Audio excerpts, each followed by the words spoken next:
নমস্কার বন্ধুরা, Urmila kitchen with village ফুডে আপনাদের সকলকে স্বাগত। বন্ধুরা, আজকে আমি করব বিকেলের নাস্তার রেসিপি। চা দিয়ে কিন্তু খেতে দারুণ লাগবে এই শীতকালীন সন্ধ্যায়। তাহলে বন্ধুরা চলুন, আমি রান্নাঘরে যাব এখন। তাহলে বন্ধুরা চলুন রান্নাঘরে যাই। দেখুন বন্ধুরা, এখানে আমি সুজি নিয়েছি হাফ বাটি। দেখুন এখানে চুলায় আমি কড়াই বসিয়ে দিয়েছি। দিয়ে দেব প্রথমে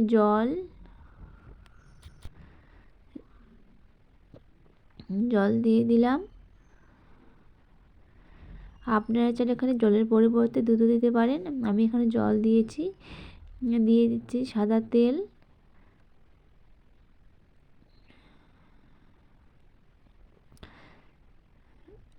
ভালো করে মিশিয়ে নেব। দেখুন ভালো করে বন্ধুরা আমি মিশিয়ে নিচ্ছি। দেখুন বন্ধুরা, আজকে আমি যে নাস্তাটি করব বিকেলের, এই নাস্তাটাকে খেতে দারুণ লাগে।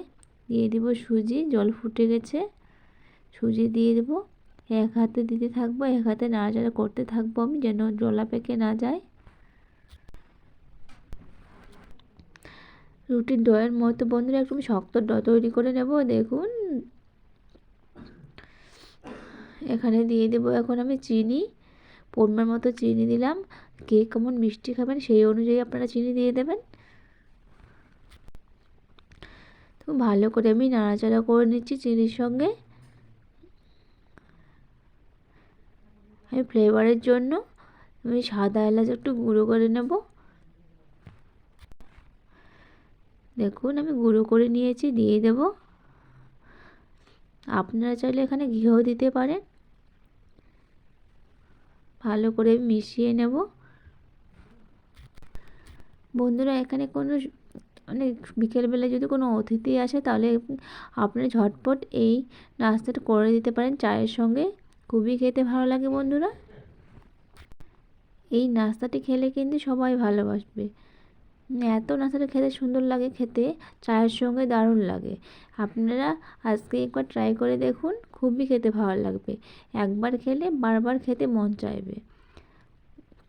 দেখুন আস্তে আস্তে আমার লো আছে, আমি এটা দেখুন শক্ত ডয়ের মতো হয়ে যাচ্ছে। দেখুন এখন আমি এটা নামিয়ে নেব। দেখুন বন্ধুরা, থালাতে আমি নিয়ে নিয়েছি। থালাতে আমি হালকা উষ্ণ উষ্ণ গরম আছে, ওই পর্যায়ে আমি এখন হাত দিয়ে এটা ভালো করে মেখে নেব।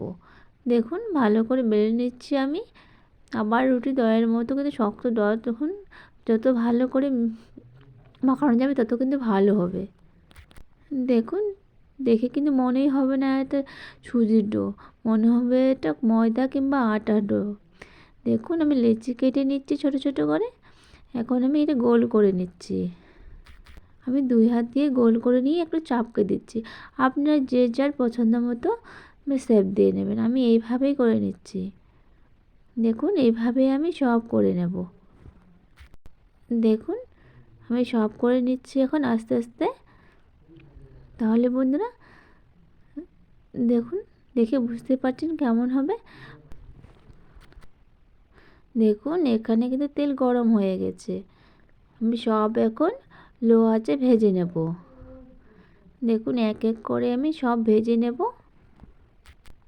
কিন্তু এটা কিন্তু হাই হিটে ভাজা যাবে না, লো আঁচেই ভাজতে হবে, কারণ যেন ভিতরে ভাজা হয়, নাহলে কাঁচা কাঁচা থেকে যাবে, মানে খেতে ভালো লাগবে না। দেখুন এক পাশটা আমার ভাজা হয়ে যাচ্ছে, এপাশ ওপাশ করে আমি ভালো করে একটু ভেজে নেব গোল্ডেন কালার করে।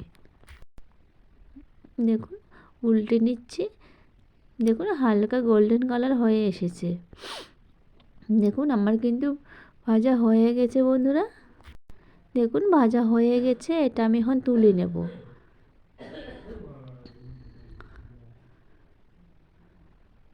দেখুন দেখুন কি সুন্দর হয়েছে, খেতে কিন্তু দারুণ লাগবে।